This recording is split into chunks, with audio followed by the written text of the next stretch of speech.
Why, greetings. We are now in module number 7. In module number 7, we have gotten to the point where we're past system hacking. And so what the attacker can do at this point is bring in malware. We're going to actually look at that from multiple points of view. Point of view number 1 that you might consider is you have a command and control server, and you have specially crafted malware that you bring into the system that you've hacked. And then we also have it from the network defense standpoint, where there is malware on the system and you want to be able to analyze it. And I want to say something about malware analysis that I'll refer back to as we get deeper into the course. But there are many different areas where we can take binaries, analyze them, and reverse engineer it. And some of what we're going to be talking about in this module is the first step to conducting that type of activity. So with malware, we can infiltrate it, exfiltrate it, we can guard against it, but most of all, we need to know what it is and the different classes of malware. So let's get started. All right, let's have a look at what we're going to be going through in this module. We're going to start off with APTs. Talk about what an APT is. We're going to move from there into fileless malware, one of the newer classes of malware. And then we're getting to an even newer class of malware, which is AI-based malware. And then from there, we're going to move into malware analysis, like I was talking about a little bit earlier. And then we're going to talk about some malware countermeasures. Hint, run antivirus on your computer system.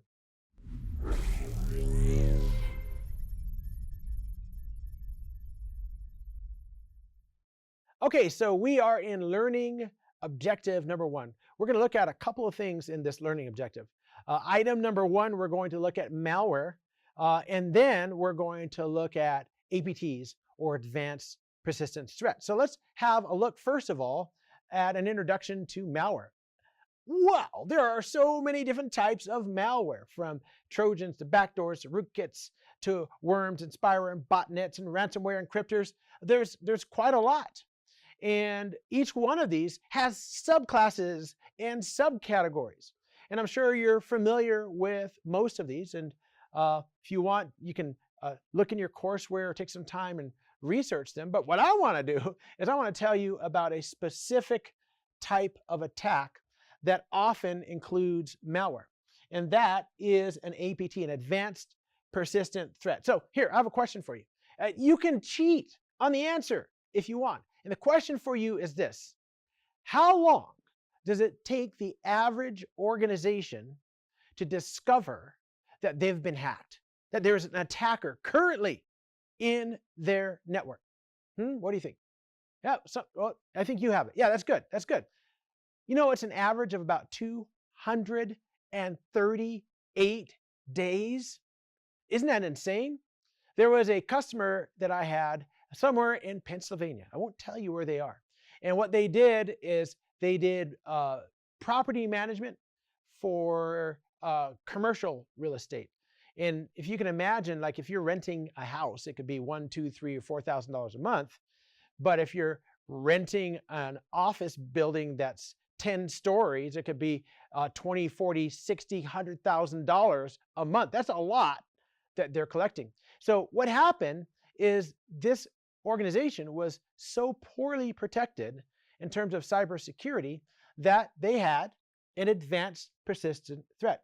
So what the attacker did is he took his time, wandered around the network, designing the type of attack that he wanted. And in the end, he chose this. The manager of that entire location had a PC, and the attacker originated an email from that PC out to all of their clients. And the email said this: hey, clients, we have changed the way that we're collecting money. And from now on, I'm giving you this nice, convenient bank link that you can use to submit your payment. And so a few people were like, okay, and they used that link. But some of the customers said, excuse me, why is it that you're sending us an ACH link instead of having our normal way of paying you? And then the manager who got that email could see that they were copying the email that he had sent, which he didn't send. And that's when they realized something was wrong. I could tell you lots of stories about that company. It took a lot of work to get them to the point where they secured it really well. But either way, a long time. Oh, another one. And I'll just tell you one more. There was a company that I got called to work with because I do Cisco stuff. And I was called in because the other half of the other team did the Microsoft stuff. They wanted me to find out what happened. They got breached. And long story short, on all of their extremely poorly defended Cisco equipment, there was an account called Bugs Bunny. But I can tell you more. There's a lot of experience that I've had with APTs. So it's a network attack. They get in through the network. They gain unauthorized access.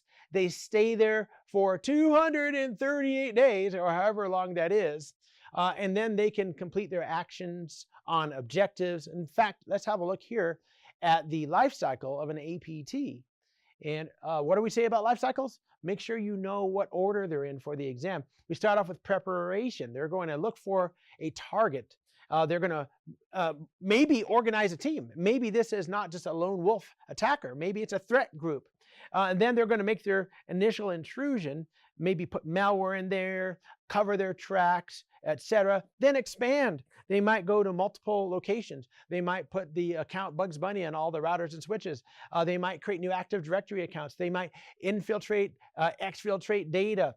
Then they're going to stay there. They're going to hang out for a long time.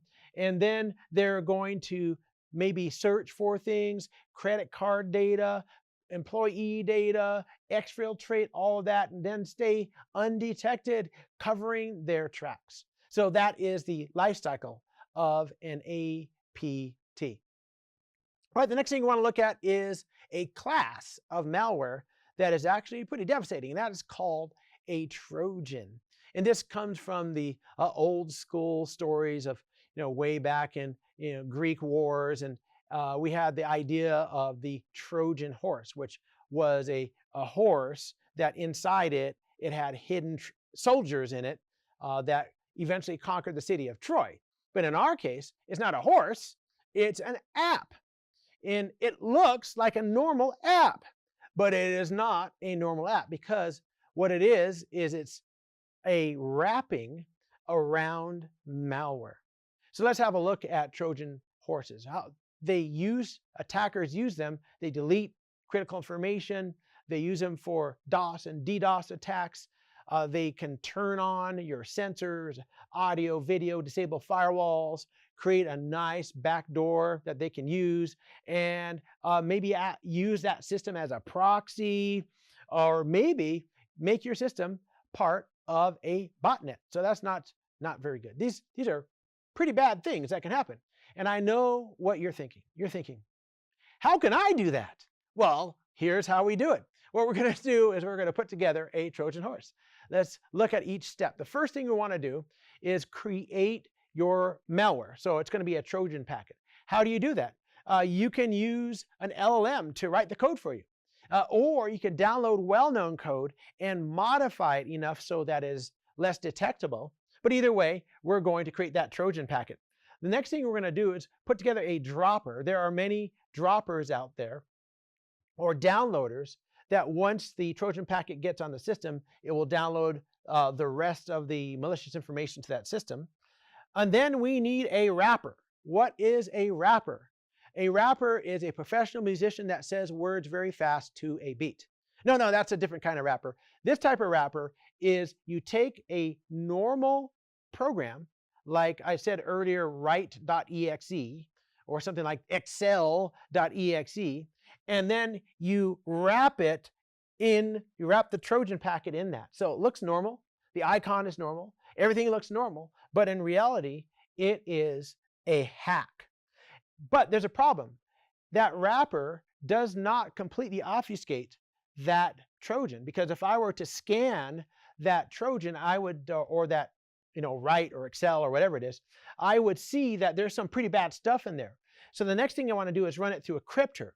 The crypter does some scrambling just enough so that it's not easy to be found by antivirus, endpoint protection, but yet still functional. And then from there, we send it to somebody through the internet, maybe drop a USB stick on the ground where they can pick it up and plug it into their system, and then it gets deployed and runs its damage routine. So that's how a Trojan works. Now, once that Trojan or that backdoor is on the system, it's so hard to find. And one of the reasons is because of the way that it hides itself. So you have an executable. The executable has functions and it has a methodology that it uses to run. And what we do with a Trojan, and backdoors do this too, is we cut out part of that executable, kind of like what we were doing in Module 6. But what we do is we cut out part of that executable and we redirect it to execute our damage routine, our virus, instead of the next lines of the executable. But when I go and look at what's loaded onto my system, it looks like a regular executable, even though it has been taken over by a virus. Okay, so how do you infect a system using a virus?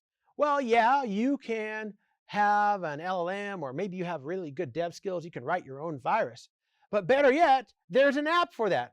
This is called the JPS Virus Maker 4.0. You just put checks in boxes and hit a button, and you have a freshly made virus. And then what you're going to do is use a packer, and then you're going to send it maybe with a link or something like that, and then they're going to run the virus. So there are virus maker tools that you can run. They're graphical user interfaces. The next thing we look at then is ransomware. Have you had experience with ransomware? I hope not. It is so scary. I've worked with systems post ransomware. I've worked with people who are cleaning up from ransomware. And I myself have never, I think there was an older version of ransomware that I actually noticed that it was running on a system, and I shut down the system before the damage routine ran, removed everything, nothing was encrypted, and everything worked. But I've never been in a big ransomware attack, but they can be pretty scary. Let's talk about how it works. So first of all, let me introduce you to some ransomware. All right, so this ransomware is called Malware. It's a strain that is made to target Microsoft web servers, IIS servers, and it also compromises vulnerable SQL servers, Microsoft SQL servers. Phobos, Locker Gaga, Conti, all of these. So how does it work? So let's say that I'm on a system and I go over to a web app that I just found doing a search, and there's a pop-up and I click on it, and next thing you know, my system has a pop-up screen that says all your files are locked, asking for Bitcoin. And then the people in my office, boom, it pops up on someone else's computer. Boom, it pops on someone else's computer. It's wormized ransomware, and my organization is in big trouble. So we have a lot of different families of ransomware. So if you want to infect a system using ransomware, and by the way, I'm not actually joking on this, but you should. You should infect systems with viruses. You should infect systems with ransomware, and then learn how to get rid of it. In fact, that's what we do in some of the classes I teach.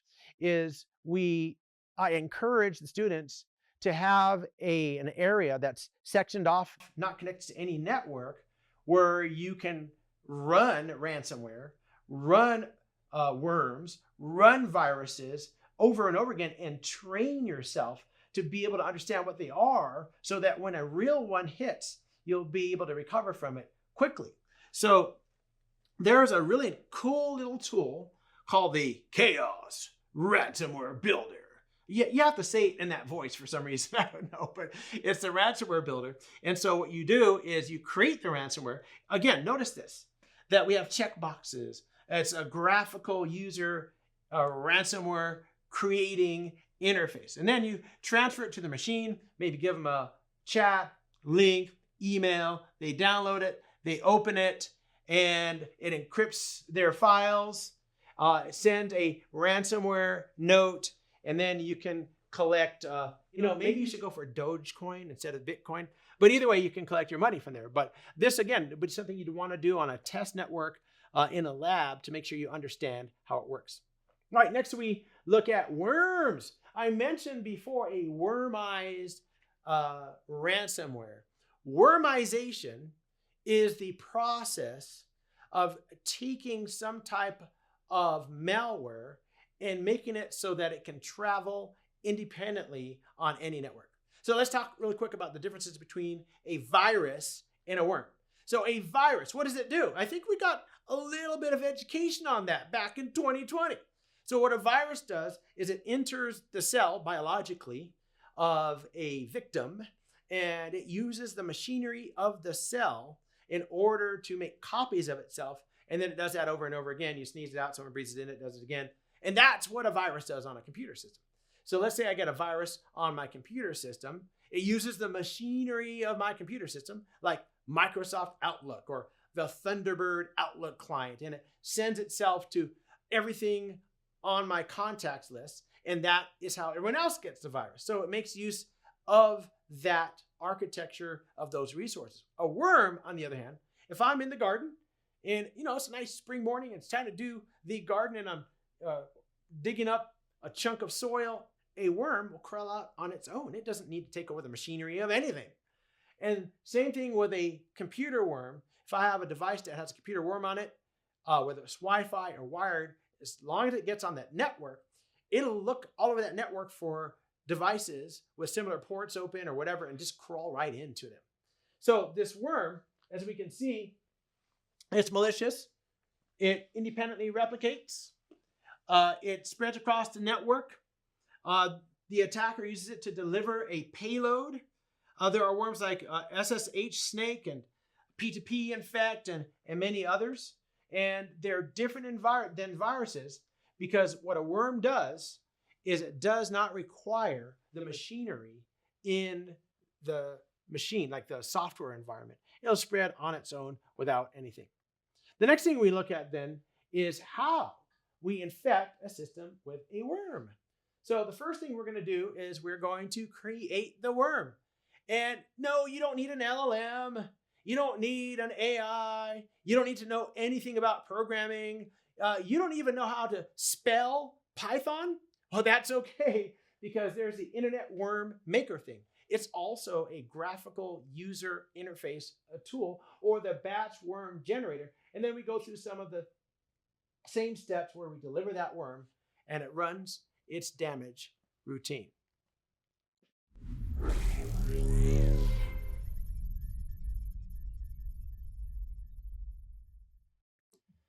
All right, let's have a look at this second section, our second learning objective. And in this case, we're going to take a look at fileless malware.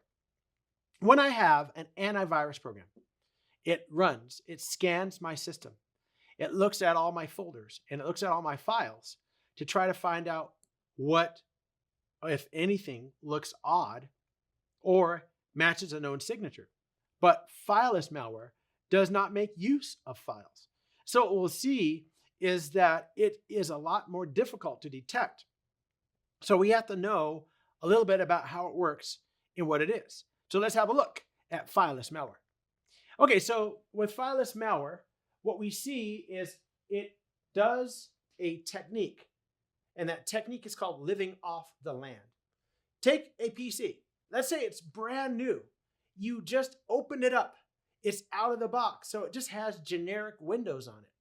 There is enough stuff on that generic Windows install for fileless malware to bootstrap itself up to filelessness. We'll talk about that in just a few moments. Let's have a look over here. We see that it's stealthy. We see that it's LOL. It's living off the land. And because it's living off the land, it's trustworthy. It uses stuff that is already on the computer. It's not bringing in any third-party stuff. And so it is trustworthy. And so it's persistent. without using any files. You'll find no DLL, no executable that's running at the time. And so it makes the infection process simple and easy, great success in that, and it makes it much more difficult to do a forensic incident response because you really need to go grab that memory, and it's even hard to find in memory. And it propagates the same way that most malware propagates, phishing emails, malicious websites, etc. So let's have a look a little bit deeper into fileless malware and look at the taxonomy of fileless malware. Type 1, Type 2, and Type 3. So let's start with Type 1. Type 1 is the most pernicious, malicious, and other words that end with that ending. So what this does is it does not use any files at all. It concentrates on things like network cards, on IMEs, on USB, on firmware at the motherboard level, maybe via a hypervisor. And what it does is it uses that capability, boom, and it's up and running in memory. And so it didn't even use any files at all, and it is fileless, running at the end of its process. But Type 2 is probably what you'll see more often, and Type 3 even more than that. But Type 2 is going to be files in terms of executables or whatever for the malware. There are none written on the disk, but there are some that are used indirectly. So if we look at the indirectly used ones, there might be scripts that are made on the fly, macros. We might be using documents. We might be using services or WMI or the registry. But either way, after it uses those, it bootstraps itself up to filelessness, and all of these are left normal. And so if I were to scan my system, I would see documents and I would see services. I'd see the registry, WMI, I'd see all it, and everything looks normal. And I wouldn't even know, perhaps, that I have fileless malware running. But then we get to Type 3. Type 3 is a little bit easier to track, but still very difficult once it bootstraps itself up. Because Type 3 will use files. So the malware itself is not file-based, but it uses them. So it might use Java. It might use VBS. So here we see documents. It might use some type of executable, but then it jumps out of the executable. And so that remote attacker can do this, run the exploit, and bootstrap itself up to filelessness. So those are the 3 types of fileless malware. So how does fileless malware work? It works very similar to many other ways that you see malware infect systems. In fact, let's have a look at it here. So the first thing, we have a point of entry. So how do you think it might enter a system? Like, for instance, a malicious website that somebody could have. Or there's an attacker that accesses a system remotely to bring that fileless malware in there. Or it could be a phishing email or a malicious document. Either way, the code gets executed. And what it does is LOL, it lives off the land. So for instance, you have VB script on a Windows computer. So it makes use of VB script. You have C script on a Windows computer. It makes use of C script. Oh, you have PowerShell on a Windows computer. It makes use of PowerShell. So it takes those tools, and then what it does is it uses some other tools that are already there too, like the registry, WMI, or task scheduler to maintain its persistence. So like, for instance, it might go into a run key on the registry, and when you reboot the system, it just runs automatically. Or there's some type of WMI-based routine to keep it there and always running no matter what. But either way, it's going to want to achieve the objectives of the attacker, including reconnaissance, credential harvesting, and many other exploits. So that is the way that it gets onto the system. And so let's talk about fileless malware obfuscation techniques for bypass. So what we're seeing here is we have fileless malware that's trying to sneak across the system to get onto this PC. And I want to look specifically at this and the next slide, because this is not the last time we'll see this. When we get into hacking applications and SQL, these same techniques will be used. So let's have a look at the first one. The first one is inserting characters. So for instance, a comma or a semicolon. So we do comma, comma, cmd.exe. What does that mean? Well, we're breaking up the signature. And so the firewall will say that's comma, comma, dot, or comma, comma, tick, cmd.exe. It's not cmd.exe, so it doesn't recognize it. Another one will be inserting parentheses. And so what we're going to do in this case is we have cmd/c, and then we have the echo command in parentheses, or some other command, so whatever command is echo or some other command. The parentheses break up the pattern, and so the firewall doesn't see it. A caret symbol are often called a hat, right? A caret or a hat symbol. And so we have here POWERSHE. So I have PowerShell, but in between each letter, we have a hat. We have a caret symbol. So again, it evades the pattern that the IPS, IDS, or firewall is looking at. Double quotes will do the same thing. Using custom environmental variables. So we can create environmental variables to do that. We can also do this last one, which is doing pre-assigned environmental variables to sneak that across the wire.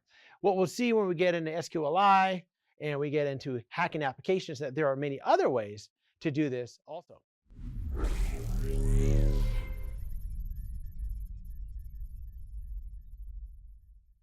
There is a new kid in town, a new class of malware, a really intelligent type of malware, a flexible type of malware. Why? Because it is based off of artificial intelligence. And that brings us to AI-based malware. Let's have a look. All right, so what is AI-based malware? It's based off of AI algorithms. We have a variety of very sophisticated algorithms that give this type of malware unprecedented power and capability. And because of the nature of AI, it's going to be at an exponential increase in its rate. So you want to keep your eye on this. So let's talk about this one step at a time to make sure you understand AI malware. Number one, infiltration. So we have, for instance, phishing email. So another reason to really protect that first step, to really defend against that first step. So there are these types of entice to click methodologies. The next thing that happens is we establish a foothold on this system by some type of vulnerability exploit. And because it's AI, we can make use of advanced evasion techniques. We're looking at a few evasion techniques in the previous couple of slides where we talked about breaking up the pattern so it doesn't match a signature. And then from there, this is where the AI part sort of kicks in. It really kicks in here. It collects data about the system. It collects data about the network. It learns and understands the environment because we have an LLM in the back end that can sort through hundreds of thousands of things in just a few seconds. And then now we can take our attack and perfectly adapt it to the environment in which it finds itself. So it modifies its code, creates new code, novel code that's going to work on those systems in that environment, and develops a strategy to make it work. At this point, your organization is in big trouble. Let's look at the next one. The next one is the execution phase, where it finds the targets that it's looking for and executes against those targets. And then from there, it can pivot, find other systems on the network, and then evolve into a sophisticated form where it'll eventually take over whatever it's designed to do. So yeah, that's AI-based malware. It's pretty intense. What we have is just like we've been doing for labs, and just like we've been demonstrating with SGPT, we have sophisticated backend LLMs that have a great understanding of natural language. And for you or for me, we are really good with stuff like images and audio. So if there was a room full of 100 people and someone said, hey, which one is your mom? It's like, oh, that one there. It was pretty quick and easy.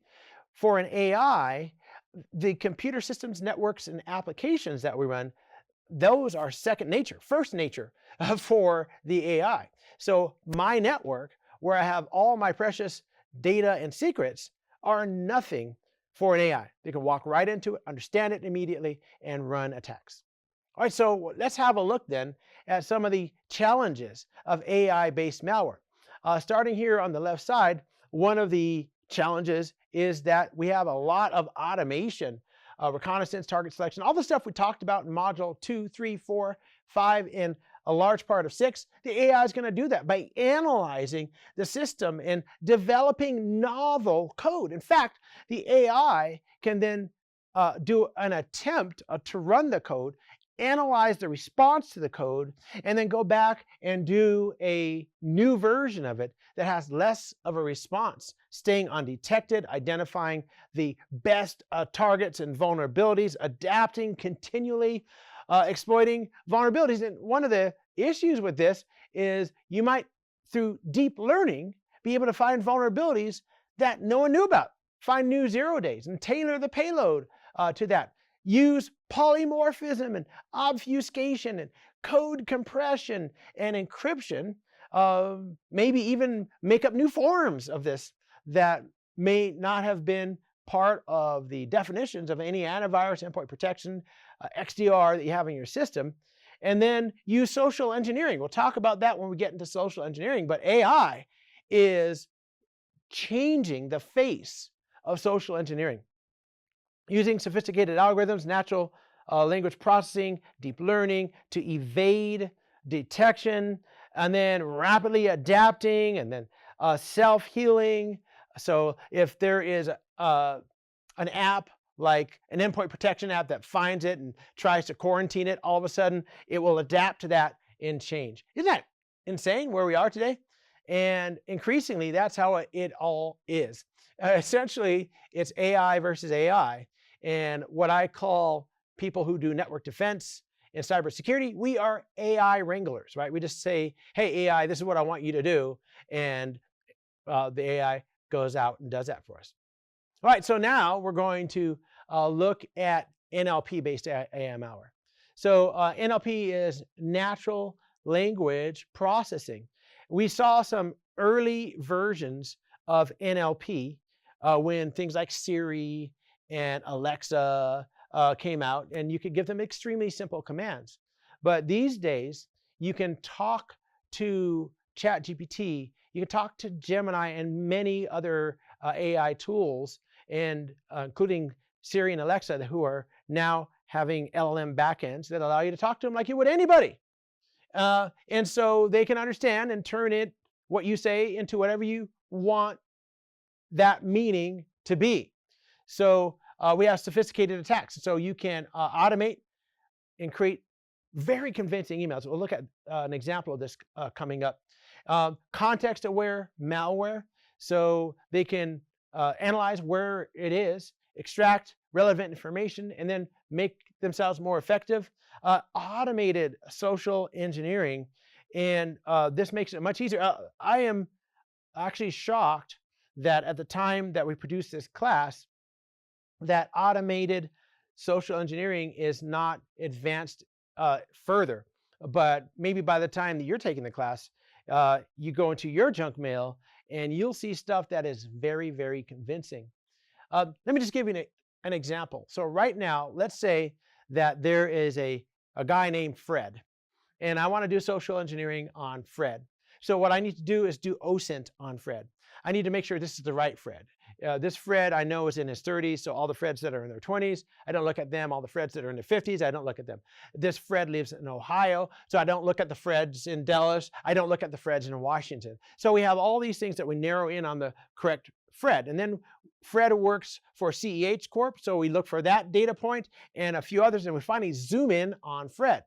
Now that I have Fred, I can go through other records and find, for instance, that he bought a house in 2019, that he has 3 kids, and other things. Now I can take that information and then incorporate it into an extremely convincing email that leads Fred down a path that will almost guarantee that he gets hacked. So these types of automated OSINT information gathering, and then paired with social engineering done by artificial intelligence, oh my goodness, that's crazy. And that is where we're headed for these types of things. And then we also have evasion techniques, sophisticated evasion. If there was a hidden firewall and we didn't know about it, well, we can get feedback through deep learning and then evade it the next time. And then back channels to the CNC, command and communications. And then lastly, this is a huge one. Have you ever tried some of these deep fake generators? It's amazing. So check this out. What you can do is, and we'll see some of these, by the way, later on in the class. But what you can do is you can give it a few moments of sample of your voice, and then it talks in your voice. There was an actual outbreak, a little mini one, that happened with ChatGPT. This was just very recently, and these types of things will happen more and more often. There was a guy conversing, no, it was a woman conversing with ChatGPT, and ChatGPT was in a male voice. And as she was conversing with ChatGPT, ChatGPT cloned her voice and started speaking to her in her voice. Oh, oops, I hate when that happens. So yes, cloning voices, cloning a video. Right now, all over social media, you have pictures of politicians dancing or walking out on stage. And eventually, it's going to be almost impossible to tell the difference between fake and real. Now, this has real consequences, not just because people can hack your systems, but you can hack nations with this technology. All right, so I want to talk about some of this technology and how it works. The first one we want to look at is fake GPT. So over here we have fake GPT, and let's talk about some of the interconnects that we have with fake GPT. First of all, what is fake GPT? It is malware, and it is a campaign that mimics, this is a Chrome extension that mimics ChatGPT. Where do you get it? How do you get infected with fake GPT?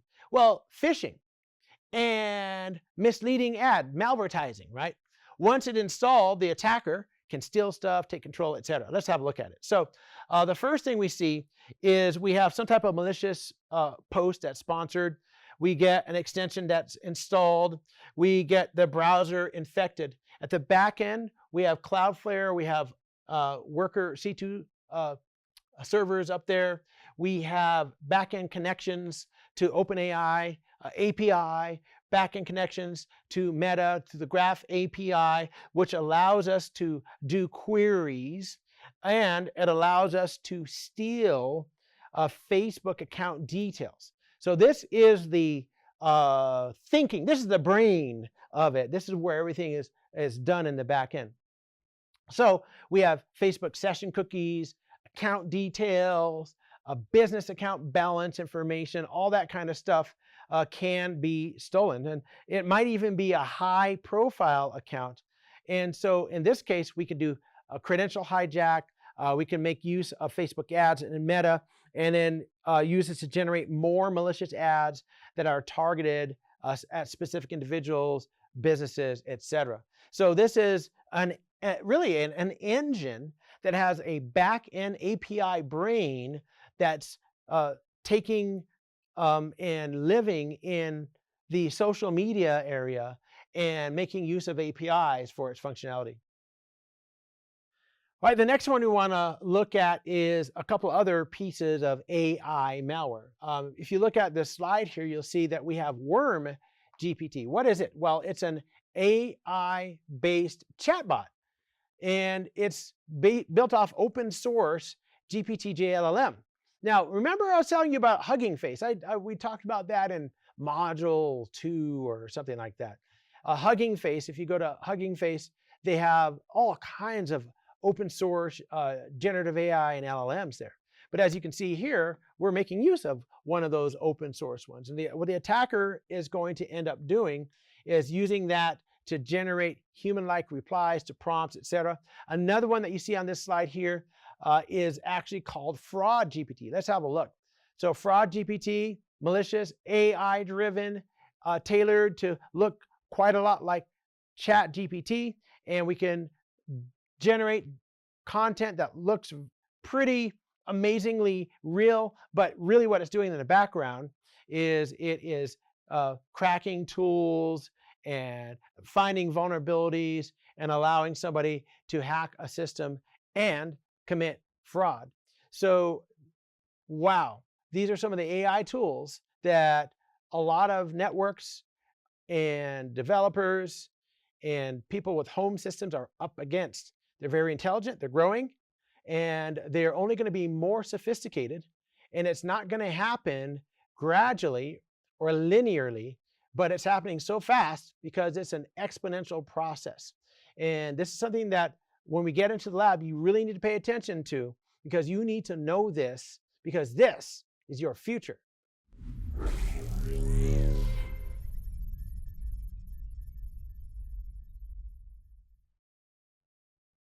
All right, now we're going to talk about malware analysis. So this malware analysis is going to apply mostly to executables, not as much to fileless malware, and not as much to AI-based malware, but it's going to intersect fileless and AI in certain areas. I'll try to bring that up when we get to those areas of malware analysis. All right, first thing we want to look at with malware analysis is an introduction. What we're doing is we're taking malware, we're examining it, breaking it up, finding out exactly how it works. Why are we doing that? Because we need to figure out how to stop it, how to characterize it, how to block it. And so there are two major types of malware analysis that we're doing. Static analysis. So what we do is we take that executable. Remember in Module 6, we had the immunity debugger, and we're able to look at the bytecode, at the low-level operations of an executable. We can do that with static analysis. Just analyze what it should be doing, what modules it has, how the functions speak to each other, etc. In dynamic malware analysis, well, that is a little bit different. I have to admit to you, I'm a little bit of a sci-fi fan, and this reminds me of a movie.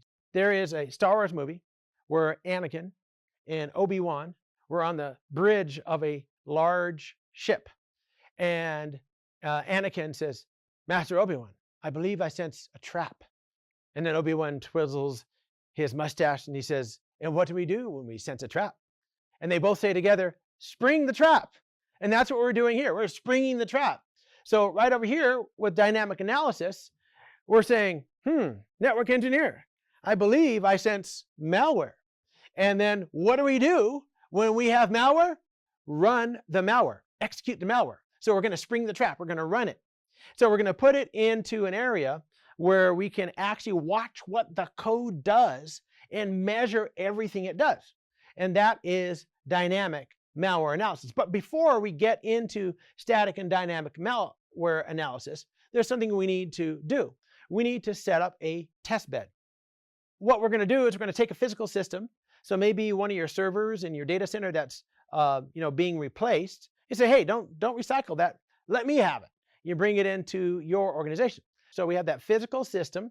The next thing you want to do is put on that physical system some type of virtualization. So we see VMware, Hyper-V. A VirtualBox also works very well for that. Then you install the guest OS. What guest OS? Well, it depends on the malware that you're examining. Is it Linux malware? Then we put Linux on there. Is it Microsoft malware? Well, is it running on Windows 11 or is it on a Windows Server? Or whatever it is, we put that operating system. The next thing we do is isolate it. We don't want an outbreak. So we're going to set that NIC to host only. We're going to do guest isolation. We're going to stop shared folders. Once we do that, we also need to use a tool like iNetSim, and there are several others like it. But what we do is we simulate a network. There's a lot of malware that will not run if it doesn't find a network to attach to, or if it just doesn't find a network. So we need to give it a network. Then we take malware analysis tools. We're going to talk about those in just a little while here. We're going to install those onto that VM that's isolated. And then we're going to hash each tool and the OS so we can tell if even a single bit changes in anything. And then we're going to copy the malware over to the guest OS. And if we're doing dynamic analysis, we're going to spring the trap. We're going to run the malware. All right, so now let's look at the two classes of malware analysis. The first one we're going to look at is static analysis. And there are a variety of tools that we want with static analysis. The first one, we're going to use tools to do file fingerprinting. We're going to use tools for the second one to do local and online malware scanning, tools for string search, obfuscation identification. We're looking for portable executable file dependencies, malware disassembly. We're going to disassemble it. Then there's an ELF file type that we're going to be looking at. We'll talk about what ELFs are, Mako, and also analyzing malicious Office documents. So this is what we're going to talk about in this section. Let's get started. The first one we want to look at is file fingerprinting. What is file fingerprinting? File fingerprinting is using a hashing tool to identify the exact bit pattern so that no 1 or 0 can be changed without changing the hash. So we're going to use a tool, for instance, like Hash My Files. We can use a tool like hashing. Some of these you can find in GitHub. Others like MD5 sums you can get in PC tools. The next thing we're going to do is we're going to do online scanning. And this might just be all you need. What do I mean by that? Well, one of the best tools for online scanning, and I love this tool, is called VirusTotal. If you went to VirusTotal right now, let's say in your downloads folder, if you downloaded an executable or an MSI or something like that a while ago, you can try this out. You can drag and drop an executable to VirusTotal and see if you get a hit on it. If it's a normal app that you downloaded, it'll probably show nothing, not 45 like you see here. Also, VirusTotal has a very good tool that I've used quite a lot. I've had to investigate URLs. So for instance, somebody gets a URL in an email or in a link somewhere, they're not sure if it's malicious or not. You can take that URL and you can also paste that into VirusTotal. So VirusTotal is really, really cool. And what I mean by you might be able to stop there. So if I found an executable on a computer in my organization and my forensics team is ready to run to analyze this executable, but I drop it into VirusTotal and it scores a 45, that's all the work I need, because this is going to give me all the indicators of compromise, all the TTPs, everything about it, and I can take that information and put it into my antivirus, my edge network, my IPS, IDS, whatever, my firewall, and then have my endpoint protection search for all those IOCs in any other device on the network, and it's gone. So if this works, you don't have a whole lot more work to do. So that's very nice. There are other scanning tools you can see listed here. There are quite a lot online that you can find. Of the ones that are listed on this slide, besides VirusTotal, I think I like Jotty a lot and Valkyrie Sandbox. Those are both very good. All right, the next thing we want to do then is do a string search. This is actually, it can be funny. In certain binaries that certain attackers have created in the midst of time, this doesn't happen very often, but sometimes the attacker will put as comments in the code, hey, I hacked you, or put their hacker name and what they're doing to this system, and those words will actually be in the binary. But at the very least, maybe you could pull out some information to help you localize it or find what the threat group was or something like that. So some of the tools you can use for that are things like strings and floss, and this one is bin text, and it goes through and finds interesting strings in the binary. The next thing we want to know is, how was this hidden? How was it obfuscated? So we want to deobfuscate, unhide the obfuscation method. So if you look over here, we have several different tools that we can use. This is PEID. and it shows you how it was packed, how it was put together, how it was obfuscated, what type of cryptor was being used. We have other ones like UPX and PS2 Packer and so on. So we can go and find how this binary was packed and obfuscated. The next thing we want to look at then is finding PE information. A PE is a portable executable. You'll find metadata in the PE file that you might be able to use. So PE Explorer and other tools will pull out some of that metadata, and you can use that to determine where it came from, what it's doing, how it was put together. So we have PE metadata. The next thing we look at then is looking at dependencies. This is something we were looking at just a little bit earlier. If we have an executable that we found in a system, what we want to do is find out what dependencies it has, what DLLs, what other executables or binaries are associated with it. My favorite tool we talked about earlier, Dependency Walker, that we use for that. There are other tools that you can use like Dependency Finder, PE Explorer, Dependency Scanner, and other tools. So we want to find the dependencies. We also want to disassemble. Hey, see if you can guess what movie this is. No disassemble. Stephanie, do you know what that movie that is? Well, if you find out at the end of the class, you can tell me what movie that was. So it's a 1980s, 1990s movie. But yeah, disassemble. We do want to disassemble this. What we're going to do is we're going to take a tool like OllyDog or WinDog or WinDBG or even Immunity Debugger like we saw earlier, and we're going to tear this thing down, and we're going to find what functions it has, what modules it's using, how the code flows, what's actually happening in each memory register, whatever we want to do. That is what we're going to do, disassemble the app. Okay, so there is a type of file, and I want you to notice something. We're not using a GUI tool. Where are we? It's kind of purple, right? So we're in Ubuntu. So you might guess, if you look at the slide, that an ELF is a file type that you'll often find in Linux. So we're not limiting our activities to just Windows. And so what we can do is get metadata from ELF files, and there are a variety of commands that we use, like read ELF, and we can pull strings from ELF, and we can analyze how that ELF file is put together, and then we can take that data and we might be able to put it into a text file or whatever so that we can keep it for further analysis. And then we have these types of files. These are mock object files or Mach-O files. You find them formatted for what? Mac OS and iOS. They're kind of like the PE format that you find in Windows.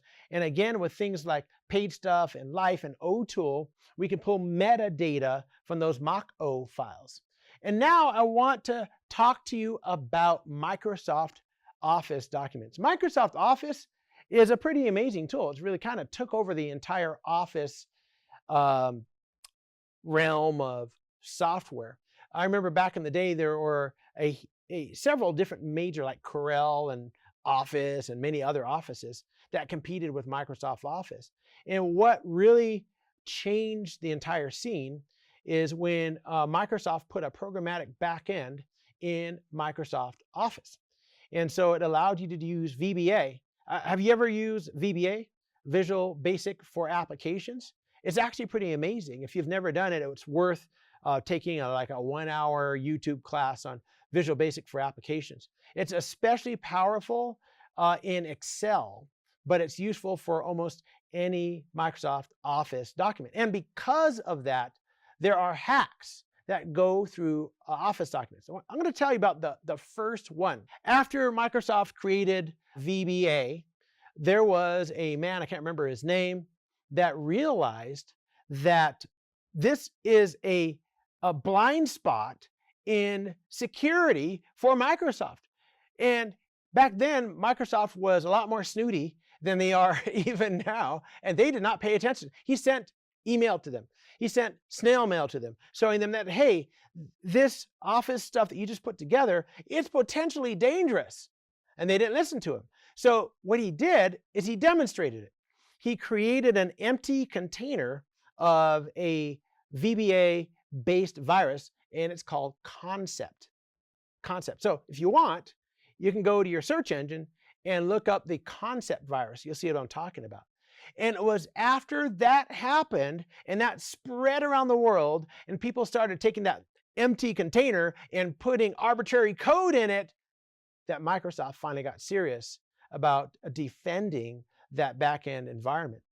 But still, we have a lot of capability and we still have VBA.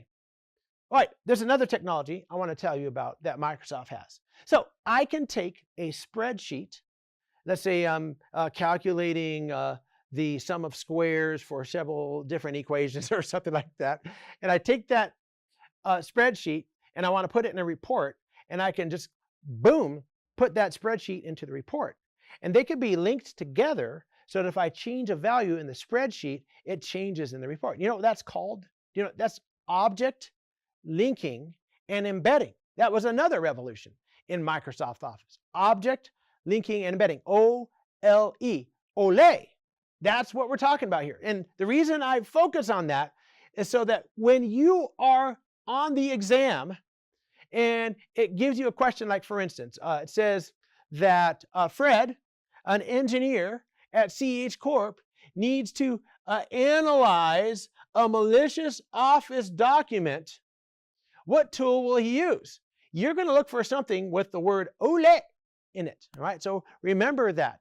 Object linking and embedding. So we can use OLED to find suspicious components. We can use OLEDump to find macro streams. We can use OLEDump and give it the path, etc., to do that.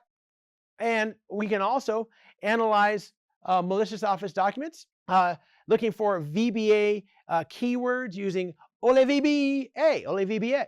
And so we can run through and find keywords here. We have some type of downloader that came up as a keyword. So again, when you think Microsoft Office, think Office linking and embedding, and that'll help you when you get to the exam. All right, next thing you want to look at then is not just Microsoft Office documents, but we have other documents where malicious stuff can be hidden. So let's have a look here. And in this case, we have a suspicious PDF. Where can we find information on what's in this PDF documents? There is a very nice little tool called PDF ID. We can scan PDF documents, look for malicious keywords. And then there's also another one called PDF Stream Dumper to do a deeper inspection. And we can start to pull out information, compare what we find with CVEs, etc., and find out what's going on with that PDF document. Yet another tool that's very good for sussing out information that might be malicious. We can feed these YARA rules. What does YARA stand for? YARA. Does it stand for malware analysis? No. YARA, yet another recursive algorithm. It's actually a joke. Yeah, it's yet another recursive algorithm. And what it is, however, is not a joke. It's actually pretty cool. What we can do, if you look over here, we're creating a rule to look for a specific set of information that might indicate that that's a malicious document. So YARA rules are useful in many different locations and for many different purposes. There's a header, there is metadata, there's strings and conditions that you can put in YARA rules. Very useful for analysis. Okay, so now we are to the second half of malware analysis, where we spring the trap, we run the executable, and that is dynamic malware analysis. There are lots of things we need to look at for dynamic malware analysis. We need to take snapshots of the system. We need to monitor what's happening while we're running the dynamic malware reports, registry. We want to see what's happening with startup programs and logs. We want to see what's happening with installation and files and folders and device itself and traffic and oh, what about this? DNS. We definitely want to monitor that. API calls. And hey, maybe the attacker, the binary, put something into task scheduler. We want to monitor that too. Hey, so let's have a look. The first one we're doing is monitoring ports. A lot of malware makes use of specific ports. And if you're not watching, you won't even notice. And so some of the things you can do is use cur ports or TCP view, or maybe even a nice little netstat. That'll work for you also. All of those will allow you to monitor the ports when you spring the trap or run the malware.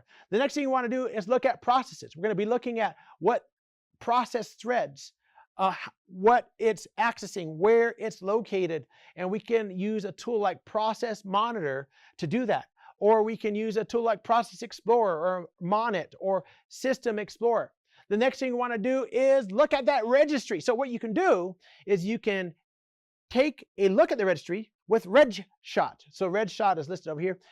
Take a picture, and then we spring the trap. We run the malware, and we look at the differences, and we can tell what changes happened in the registry. Another one is JV16 Power Tools. I love this one.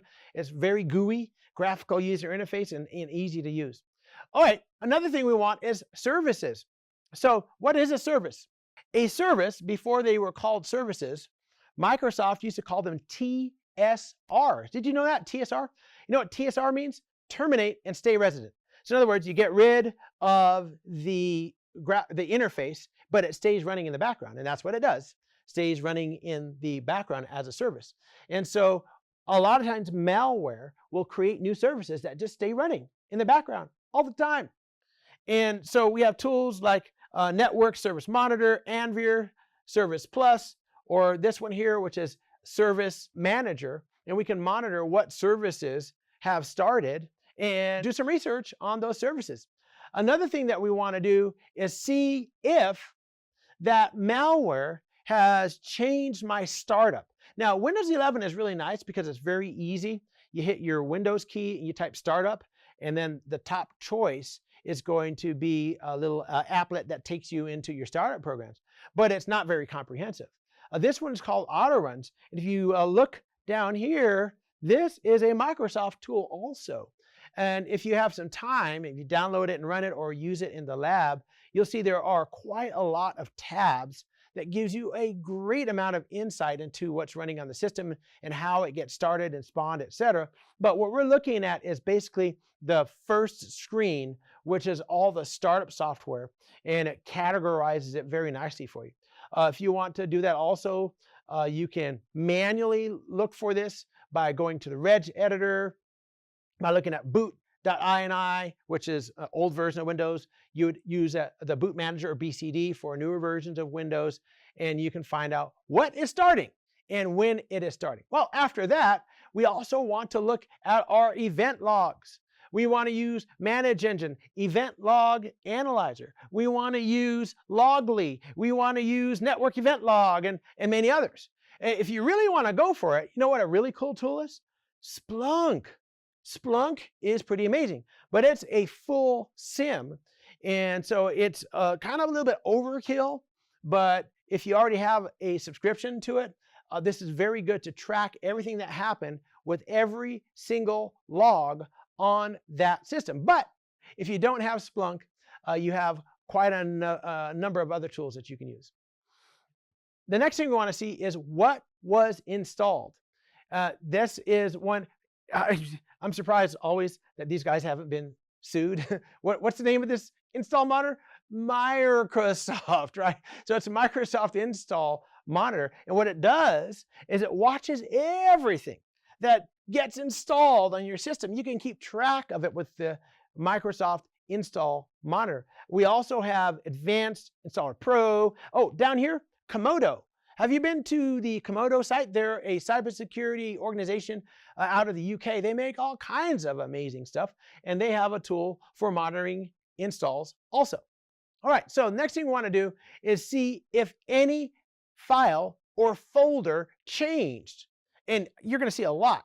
And there are a couple of major tools, PA File site that's really good for this, but the one that I really like for enterprise systems is Tripwire, Tripwire File Integrity Monitor. And have you ever seen a report that they say some of our data was copied, but the data over there was not? How do you know whether something was read, copied, or whatever? What you do is keep track of every process that interacts with every file and every folder.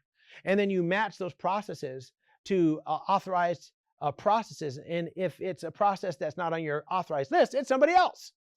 So we have a few tools, Verus, Integrity Suite, and others that you can use to monitor those files. Next thing we look at is drivers. Yeah, a driver. What is a driver, by the way? Well, it is somebody who gets behind the wheel and steers it and hits that gas pedal. No, in this case, it is a way for the operating system to interact with hardware. But also, malware creates drivers. So we can use a driver view to see what new drivers have been created. We can use driver booster, driver revisor, driver easy. And let me just stop here for a quick moment. I've been mentioning dozens and dozens of tools. And what I want to be very careful and very explicit in stating here is that for all of these tools, if you're going to go out and create your own sandbox to test, you want to make sure and verify every single tool, because there will be somebody who creates an app that looks just like this, but maybe it's called driver viewer instead of view. And it looks just like this, but it's actually malware. So be very careful as you collect apps to create your malware analysis environment. Okay, so now the malware is running. We have sprung the trap. We're running the malware. We're doing our dynamic malware analysis. And that malware is doing something special. You know what it's doing? It is communicating on the network. It might be trying to get to other machines on the network, or it might be going out of the internet to get to command and control services or something like that. So we need to monitor network activity with SolarWinds NetFlow Traffic Analyzer. That's a pretty good one. Caspa and good old Wireshark, even GFI LandGuard, even though it does a lot more than that, it can also help you monitor those things. The next thing we want to look at is DNS. DNS plays a huge role in many classes of malware. So we want to find out if it's creating random FQDNs, where and what it's contacting DNS stuff, Sonar Lite, DNS check, and this one is actually very good, the DNS query sniffer. It's very good to track out what's going with that dynamic analysis with a DNS. Now, another thing that the malware is going to want to do many times is go back out and make API calls to the operating system or other resources on that computer system. So we can use API Monitor to watch and see exactly what it does, or maybe RunScope or other tools to look at APIs. And if it's running on Linux, then it's going to make syscalls. And we want to be able to intercept and record all the syscalls that the malware is doing. And strace is a very good tool for that. And now we also want to look out, because that malware might schedule itself to run at periodic times, or when it's rebooted, or maybe once a day, it just respawns to stay on that system. So we need to find out if that's the case. So with Windows, we can use Sketch Tasks or SCH Tasks. It's a task scheduler at the command line, and we want to audit that, we can even use the task scheduler GUI if we want. Find out what is scheduled to run. All right, also, a lot of malware these days doesn't run on the OS. They skip the OS completely and they run in the browser. Or we might have a malware that runs on the OS but makes use of the browser, maybe to connect with command and control servers, maybe to do other things. So we want to monitor web access at the firewall. We want to use stuff like Wireshark and see where the communication is going. We want to use Kolosov, Portable Network Analyzer, to see where that communication is going. So what is that malware doing? Who is it talking to? All right, so now we move out of dynamic malware analysis, and we move out of static malware analysis, and we move into methods for detecting viruses. So how do we detect a virus? The first one is by scanning. You run your program and scan it. The next one is integrity checking. We look for differences in memory and file. We do interception, monitoring requests that go out to write to memory and disk. We can do code emulation, which is essentially like dynamic analysis. And then we can do heuristic analysis or deep learning in order to find out exactly how that malware works. So those are some of the ways that we can detect viruses.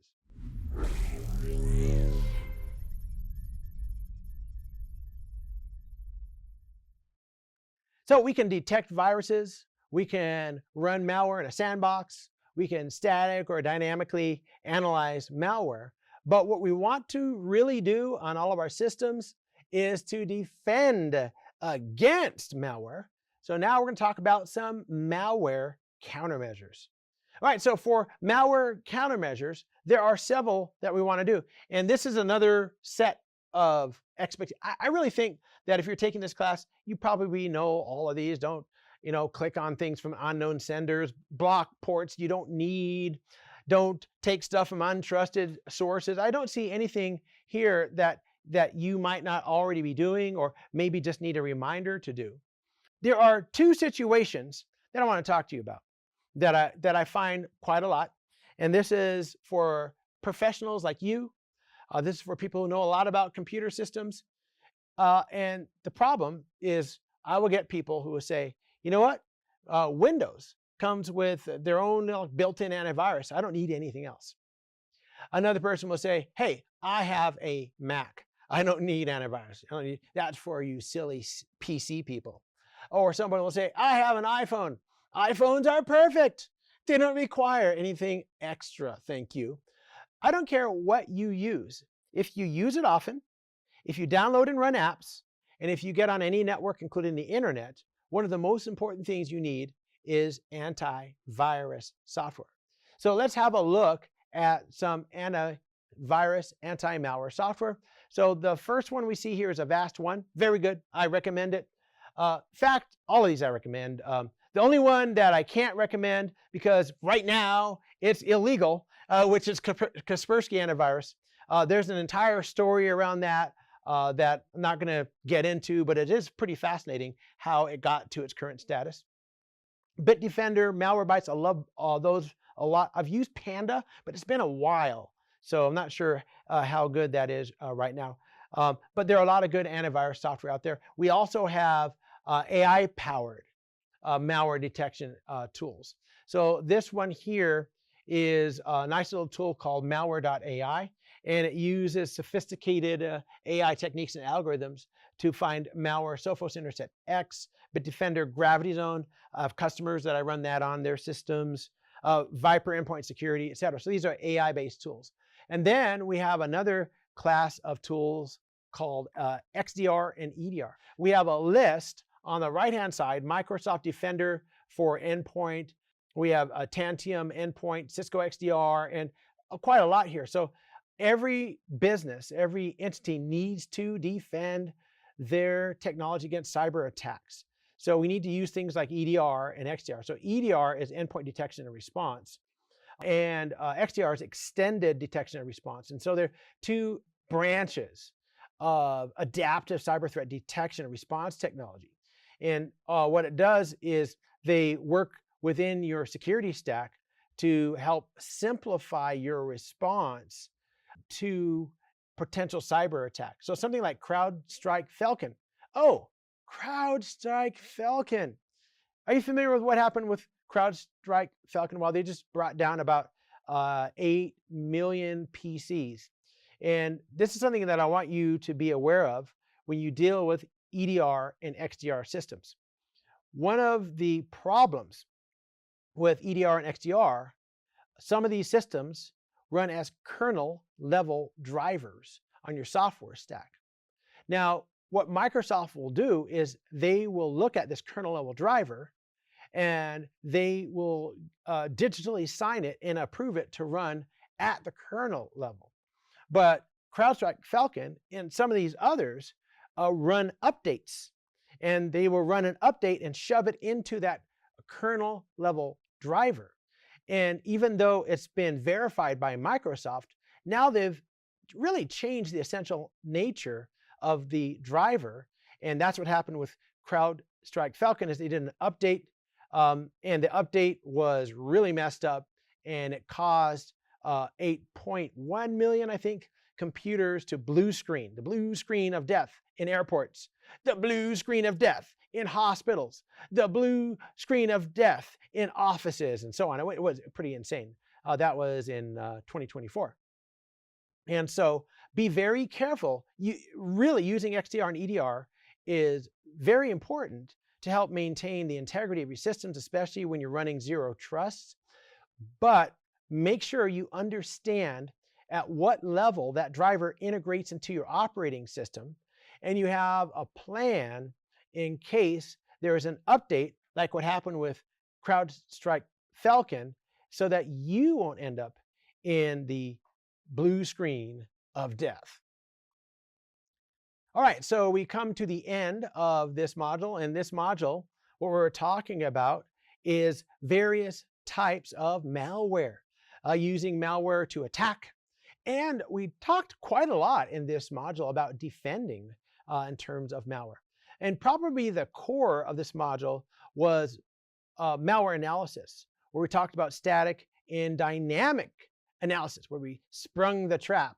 We also had a chance to look at a couple of types of newer malware, and that would be AI-based malware, the newest one, and fileless malware, the other newer one.